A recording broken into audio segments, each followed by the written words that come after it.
The smell of premium Belgian chocolate smeared into Italian leather hit me the second I opened the door. I did not scream. I did not drop my keys. I just stood there, paralyzed by the sheer scale of the destruction. My $12,000 Fendi sofa, a piece I had spent 6 months sourcing for this specific layout, looked like a crime scene. Dark brown streaks ruined the cream fabric. Handprints were everywhere, and right in the center of the chaos sat my sister, Bella. She had her phone ring light set up on my coffee table, right next to the shards of a rare glass sculpture that was now scattered across the rug like jagged confetti. She was live streaming. I could hear her voice, bright and fake, echoing off the high ceilings. Real-life mom moment, guys. Sometimes you just have to let them run wild while you enjoy the view.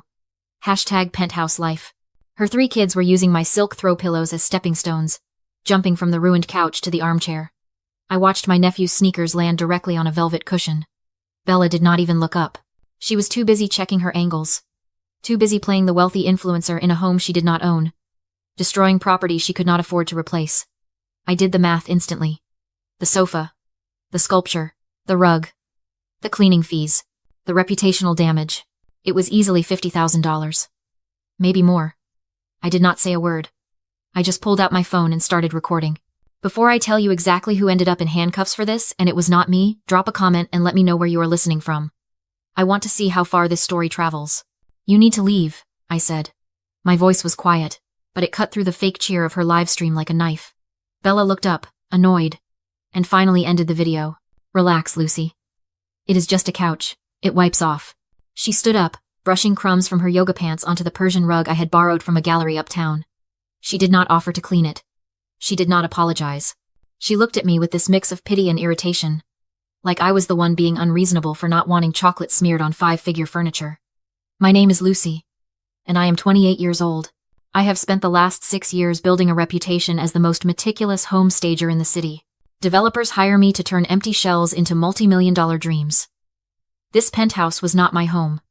It was my office, my portfolio, and my liability. But to my sister, it was just a free playground she felt entitled to wreck.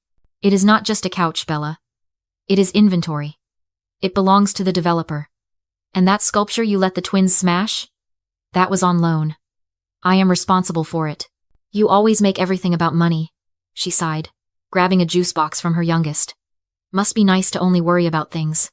Try worrying about 3 human beings for a day. That was the cue. My mother walked in from the kitchen, holding a bottle of wine, my client's display wine. A vintage red meant to sit on the counter, not be drunk. She poured a glass, completely unbothered. Don't start with your sister, Lucy. She has had a hard week. She just needed a place to decompress. You have all this space and you are never here anyway. It is selfish to hoard it. I looked from my mother to Bella, and suddenly, the dynamic clicked into focus. It was not just rudeness, it was a pathology. I call it the martyrdom delusion. Bella genuinely believed that because she had chosen to have children, the world owed her a debt. In her mind, her reproductive choices had elevated her to a state of sainthood where normal rules of respect and property rights did not apply. To her, I was not a professional with a career. I was just the childless aunt, a resource to be harvested. She looked at my quiet, disciplined life and did not see hard work. She saw a surplus that she was entitled to seize. She believed that her fatigue gave her a moral pass to destroy my peace. It is a toxic societal lie that says the person with the stroller always has the right of way, even when they are driving straight through your living room. I am working, Mom, I said, trying to keep the tremor out of my voice. This is a job site. You cannot just bring the kids here to destroy things. See? Bella gestured at me with the hand holding the juice box. She doesn't get it. She thinks a job is stress. Try raising the next generation, Lucy. Then come talk to me about hard work. You owe me this space. You owe me a break. They did not see me. They only saw what they could take from me. I realized then that explaining the cost of the sofa would not matter. You cannot use logic to fight entitlement that deep. I watched Bella kick a piece of glass under the rug so she would not have to pick it up, and I felt something cold settle in my chest. I stopped arguing. I stopped trying to make them understand. I just nodded, pulled out my phone, and pretended to check a text. Fine, I lied. Just try to be careful. They took my silence for submission. They did not know I was already planning the eviction. I changed the digital access codes the minute the door clicked shut behind them.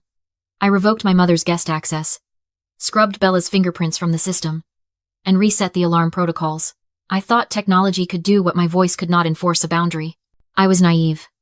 Boundaries only work on people who respect the concept of private property. For my family, a locked door was not a stop sign.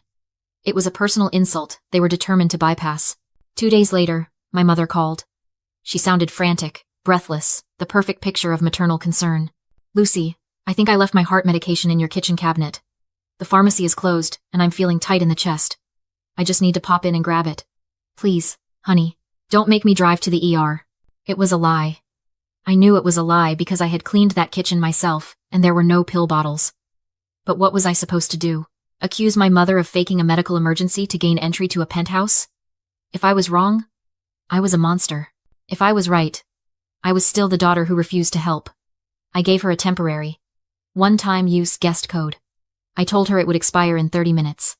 It took exactly 40 minutes for the betrayal to hit. I was at my actual office across town when my phone pinged with an Instagram notification. Bella had posted a new reel. "Big things coming. Finally upgrading my workspace to match my energy. Welcome to the new headquarters of Bella's brand." I watched the video, my stomach turning to ice. She was in the penthouse. She was sitting at the marble island, spinning in my ergonomic chair, holding a glass of sparkling water like she owned the place. My mother was in the background, fluffing the pillows on the replacement sofa I had just staged. There was no heart medication. There was no emergency.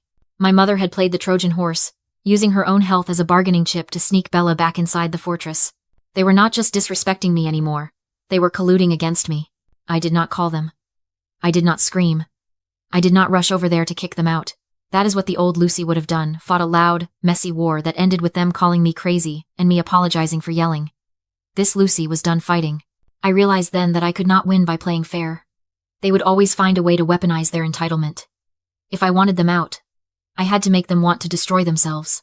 I initiated Ghost Protocol. That night, after the security sensors showed they had finally left, I went back to the apartment. I did not turn on the main lights. I moved through the shadows, packing only the essentials. My laptop, my hard drives containing my portfolio, my passport, the few pieces of jewelry that actually belonged to me. I packed them into a single suitcase and rolled it to the service elevator. I left everything else, the expensive furniture, the art, the fully stocked wine fridge exactly where it was. It looked like a home, but it was just a stage set now. Then, I sent the text. I drafted it carefully, making sure it hit every greed receptor in Bella's brain. "Hey guys. I've been called away to Milan for a last-minute design consultation. Huge opportunity. I'll be gone for 2 weeks. The place is empty, so please just stay away while I'm gone. I don't want the cleaners to get confused." I hit send. It was the perfect bait. An empty luxury apartment, a sister out of the country, and a direct request to stay away that practically begged to be ignored. I got into my car and drove to a nondescript hotel 3 miles away. I set up my laptop, connected to the Penthouse security feed, and waited. I was not the victim anymore. I was the director.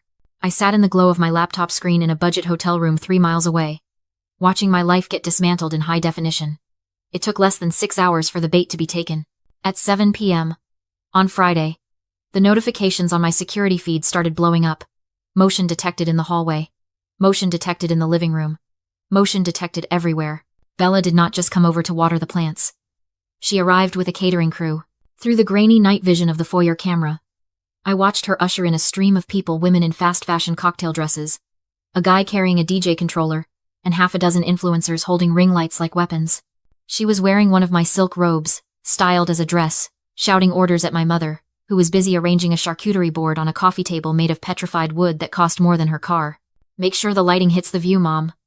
I need the skyline in the back when I do the toast." This was not a secret getaway anymore. It was a housewarming party. I switched camera views to the kitchen. Bella was pulling bottles from the wine fridge, my client's private reserve, vintage Bordeaux meant for display only.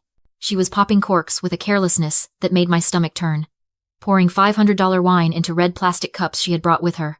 "Drink up, guys!" she screamed over the thumping bass that was already shaking the walls. "It is all on the house. My house!" I watched, cold and detached, as she spun a web of lies to her guests. I heard her tell a woman with pink hair that she bought the place with crypto earnings and her brand partnerships. She walked them through the rooms, pointing out the art I had curated, the furniture I had staged, claiming it all as her own taste, her own success. She was literally stealing my professional identity in real time, wearing my clothes, drinking my inventory, and basking in the envy of strangers. "It is hard work, you know," she told a guy leaning against a delicate marble plinth. People think being a mom and a CEO is easy. But I built this empire while raising 3 kids. I deserve this view. My mother stood right next to her, nodding, validating the lie. She was not stopping it, she was fueling it. She was refilling glasses, acting the part of the proud matriarch of this stolen kingdom. Bella has always had such an eye for design, my mother told someone. This place is just so her. I felt a flash of rage, hot and sharp, but I tamped it down. Rage would not help me here. Math would. I opened a spreadsheet on the side of my screen and started logging the damages. 6 bottles of vintage Bordeaux, $3,200. 1 stolen silk robe, $450. Rush professional cleaning fees, $1,500. Then, I saw it happen. One of the guests, a guy stumbling drunk, tripped over the rug. He grabbed the curtains to steady himself, custom linen drapes, hand-dyed in France. The fabric ripped with a sound I could almost hear through the mute screen. He fell, taking a side table and a ceramic lamp with him. The lamp shattered. The table gouged the hardwood floor. Bella did not stop the party. She just laughed, pulled out her phone, and panned the camera away from the breakage. "Party foul!" she shrieked, giggling. I typed into the spreadsheet. Custom drapes, $8,000. Ceramic lamp, $2,400. Hardwood repair, estimated at $5,000. The total was climbing fast. 20,000. 30,000. I needed it to hit 50. $50,000 was the threshold for felony criminal mischief in this state. I was not just watching a party. I was building a case file. I sat back, took a sip of lukewarm hotel coffee, and waited for them to break something else. They did not disappoint. At 10:30 p.m., Bella decided the furniture needed rearranging for a dance floor. I watched them drag the heavy velvet sofas across the floor without lifting them, the legs screeching across the finish. They pushed the dining table against the wall, knocking over a pedestal holding a bronze sculpture. The sculpture hit the ground. Bronze abstract figure. $18,500. Bingo. We were over the line. I closed the spreadsheet. I did not call my mom. I did not call Bella. I picked up my phone and dialed the number for the developer's private security firm. "This is Lucy, the stager for the Penthouse. I'm watching a break-in on the live feed. There are 20 intruders destroying the property. Send everyone." I did not call the police. That is a rookie mistake. Police treat family disputes like noise complaints. They knock, they warn, they leave. I called the developer's private security firm, Titanium Shield. These guys were not public servants. They were asset protection. They were paid to treat unauthorized entry into a $10 million property, not as a misunderstanding, but as a hostile threat. I watched the feed. 4 minutes after I hung up, the elevator doors in the penthouse slid open. They did not knock. They swarmed. 4 men in tactical gear stormed the foyer, killing the music instantly. "Security! Everybody down! Hands where we can see them!" The party collapsed into chaos. Ring lights dropped. Red cups spilled wine across the limestone. Guests screamed and scrambled. I ignored all of it. I watched Bella. She didn't panic. Standing on the ruined sofa, arms crossed. She looked offended. "Excuse me," she shrieked at the lead officer. "Get out of my house!" A police officer stepped forward, scanning the wreckage. "Ma'am, we received a report of a commercial break-in. Who is the leaseholder?" "I am," Bella snapped, stepping over shattered art. "I own this place. These are my guests. You're trespassing." The officer hesitated. She looked convincing, rich, angry, confident. "We have a report from the property manager," he said. "This unit is listed as unoccupied." "They're wrong," Bella said sharply, pointing to framed photos on the mantel. Her kids' pictures now covered my staged art. To an outsider, it looked lived in. "My sister Lucy handled the paperwork." She lied smoothly. "It's a family asset. This is just a housewarming." The officer looked at the photos, at my mother nodding behind her. The tension eased. Flashlights lowered. "If this is a family dispute," he sighed, "it's a civil matter." Bella smirked. She thought she'd won. I closed my laptop, grabbed my purse, and stood up. "Wait for me," I whispered. "I'm coming." The elevator opened to silence. Bella stood smugly at the center of the room as the officer prepared to leave. "Look who finally showed up," she sneered. "My sister, the squatter." I ignored her and walked straight to the officer. Mr. Henderson, the property manager, stood beside me, furious. "I'm Lucy," I said calmly. "I made the call. She claims she lives here," the officer said. "She's lying." I handed him the contract. "This is a commercial vendor agreement. I'm the lead stager. This unit is a showroom, not a residence." The room froze. Mr. Henderson stepped forward. She has no lease, no title, no authorization. We're pressing charges. The officer reviewed the documents. His expression changed.